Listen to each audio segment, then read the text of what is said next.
मैं हूं आंचल सिंह और आप सभी का स्वागत है हमारे चैनल पर। हिंदुस्तान में मोदी विरोधियों की अच्छी खासी जमात है जो किसी न किसी बहाने मोदी सरकार को कोसने की ताक में बैठी रहती है। लेकिन मोदी तो ठहरे मोदी, जो विरोधियों की सोच से भी 100 कदम आगे की सोचते हैं। और ये उनकी सोच का ही असर है कि आज पाकिस्तान जैसा कट्टर भारत विरोधी भी जहां मोदी सरकार की विदेश नीति का लोहा मान रहा है, तो वहीं दुनिया के 3 सबसे बड़े ताकतवर देश अमेरिका, ब्रिटेन और रूस के अधिकारियों ने भारत में डेरा डाल दिया है, जो बता रहा है कि देश के प्रधानमंत्री नरेंद्र मोदी ने किस तरह से पूरी दुनिया को भारत की ताकत का एहसास कराया है।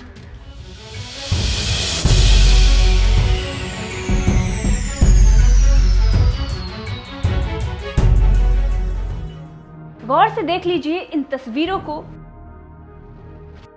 इसमें से सबसे पहली तस्वीर है ब्रिटेन की विदेश सचिव एलिजाबेथ ट्रेस की और दूसरी तस्वीर है अमेरिका के डिप्टी एनएसए दलीप सिंह की, जबकि तीसरी तस्वीर है रूसी विदेश मंत्री सर्गेई लावरोव की।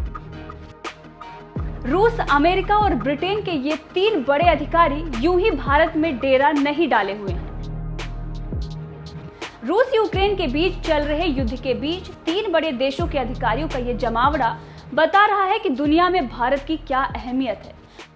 और विश्व में बढ़ती भारत की इसी ताकत को देखकर पड़ोसी मुल्क पाकिस्तान के इमरान खान को भी भारत की विदेश नीति की तारीफ करनी पड़ गई है।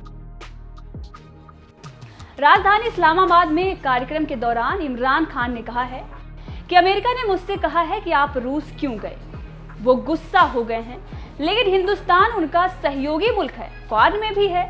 हिंदुस्तान रूस को लेकर सिर्फ न्यूट्रल ही नहीं है, वो रूस से तेल आयात कर रहा है। जब रूस पर पाबंदी लगाने की कोशिश हो रही है, ब्रिटेन की विदेश मंत्री कह रही हैं कि हम भारत को कुछ नहीं कह सकते क्योंकि उनकी स्वतंत्र विदेश नीति है, वो एक स्वतंत्र देश है, तो हम क्या हैं। लेकिन मैं उनको दोष नहीं देता, ये हमारा कसूर है। हिंदुस्तान की विदेश नीति हमेशा से ही स्वतंत्र रही है और अपने लोगों के लिए रही है। हर अंतरराष्ट्रीय मंच पर भारत को कोसने वाला पाकिस्तान भी आज जब भारत की विदेश नीति की तारीफ कर रहा है, तो आप समझ सकते हैं कि दुनिया में भारत की विदेश नीति की क्या ताकत है। और ये इसी ताकत का नतीजा है कि ब्रिटेन की विदेश सचिव एलिजाबेथ ट्रेस, अमेरिका के डिप्टी एनएसए दलीप सिंह और रूसी विदेश मंत्री सर्गेई लावरोव ने भारत में डेरा डाला हुआ है।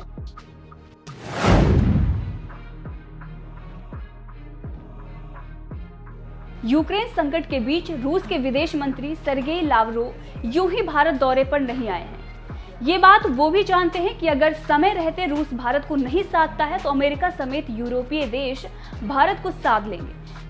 यही वजह है कि रूसी विदेश मंत्री सर्गेई लावरोव ने भारत पहुंचते ही ताबड़तोड़ बैठकें की हैं और बैठकों के बाद कहा है कि भारत और रूस के संबंधों पर दबाव का कोई असर नहीं होगा। मुझे कोई संदेह नहीं है कि दबाव पर पार्टनरशिप का कोई भी प्रभाव होगा। अमेरिका दूसरों को अपनी तरह ही राजनीति के लिए दबाव बनाता है। यूक्रेन संकट के दौरान लावरोव ने भारत के रुख की तारीफ भी की है और कहा है कि इन दिनों हमारे पश्चिमी सहयोगी यूक्रेन संकट में किसी भी सार्थक मुद्दे को कम करना चाहते हैं। भारत ने पूरे हालात को सिर्फ एक तरफा नहीं देखते हुए प्रभावी तरीके से लिया है। भारत हमेशा कूटनीति के जरिए विवादों को सुलझाने के पक्ष में रहा है। यूक्रेन मुद्दे पर जिस तरह से भारत ने तटस्थ रहने की कूटनीति दिखाई है, यह उसी का नतीजा है कि आज रूस भारत में आकर भारत की तारीफ कर रहा है, तो वहीं अमेरिका समस्त यूरोपियन देश चाहकर भी भारत पर रूस का साथ देने का आरोप नहीं लगा पा रहे हैं। यही तो है भारत की कुशल विदेश नीति का उदाहरण। ब्रिटेन भी उन देशों में शामिल रहा है जो यूक्रेन मुद्दे पर रूस के खिलाफ रहा है। यही वजह है कि ब्रिटिश पीएम बोरिस जॉनसन ने भी अपने विदेश सचिव एलिजाबेथ ट्रेस को भारत के दौरे पर भेज दिया है, जिससे वो यूक्रेन मुद्दे पर भारत के साथ बात कर सके। यही वजह है कि भारत दौरे पर आई एलिजाबेथ ट्रेस ने विदेश मंत्री एस जयशंकर के सामने यूक्रेन संकट को भी प्रमुखता से उठाया है और कहा है कि हमलावर देशों को मनमानी से रोकने, कमजोर देशों को इससे बचाने और वैश्विक सुरक्षा के लिए लोकतांत्रिक देशों को मजबूती के साथ एकजुट होना होगा। इतना ही नहीं, उन्होंने भारत के रुख से सहमत जताते हुए यहाँ तक कह दिया कि भारत एक संप्रभु देश है और मैं भारत को नहीं बताऊंगी कि उसे क्या करना है। ब्रिटिश विदेश सचिव की इसी बात का जिक्र करते हुए पाकिस्तान के पीएम इमरान खान ने भी भारत की विदेश नीति की तारीफ की।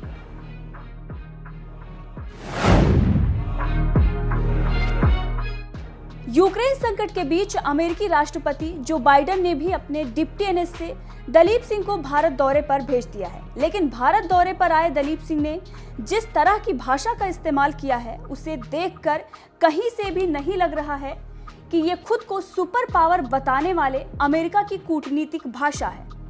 क्योंकि भारत पहुंचते ही अमेरिका के डिप्टी एनएस से दलीप सिंह भारत को धमकी देने की कोशिश करने लगे।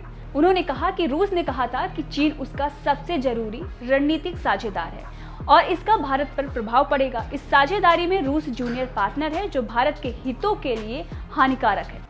मुझे नहीं लगता कि कोई भी इस बात पर भरोसा करेगा कि अगर चीन ने एक बार फिर एलएसी का उल्लंघन किया तो रूस भारत की रक्षा के लिए दौड़ा चला आएगा।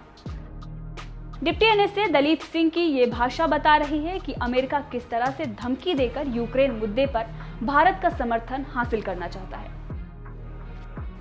वो ये नहीं चाहता कि भारत रूस से तेल गैस खरीदे जिससे रूसी मुद्रा रूबल मजबूत हो।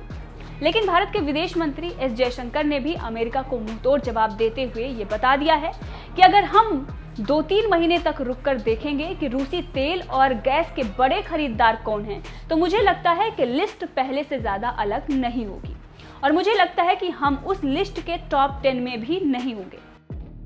यानी जो अमेरिका और यूरोपियन देश भारत को रूस से तेल गैस खरीदने से रोक रहा था, वही यूरोपीय देश रूस से तेल खरीदने में सबसे आगे हैं और भारत को रूस से तेल गैस खरीदने के लिए मना कर रहे थे। लेकिन अमेरिका समेत यूरोपीय देशों की इस कूटनीति का भारत ने भी मुंहतोड़ जवाब दे दिया है, जो बता रहा है कि भारत किसी के आगे झुकने वाला नहीं है। वो सबसे पहले भारत का हित सोचेगा, उसके बाद ये तय करेगा कि अमेरिका या रूस किसके साथ जाना है। बहरहाल इन सब के बीच जिस तरह से ब्रिटेन, अमेरिका जैसे ताकतवर देशों के मंत्रियों और अधिकारियों ने भारत में डेरा डाला है, वो बता रहा है कि दुनिया में भारत की क्या ताकत है। मोदी सरकार की इस कुशल विदेश नीति पर आपका क्या कहना है? अपनी राय कमेंट करके हमें जरूर बताएं। साथ ही तमाम खबरों के लिए हमारे साथ बने रहें।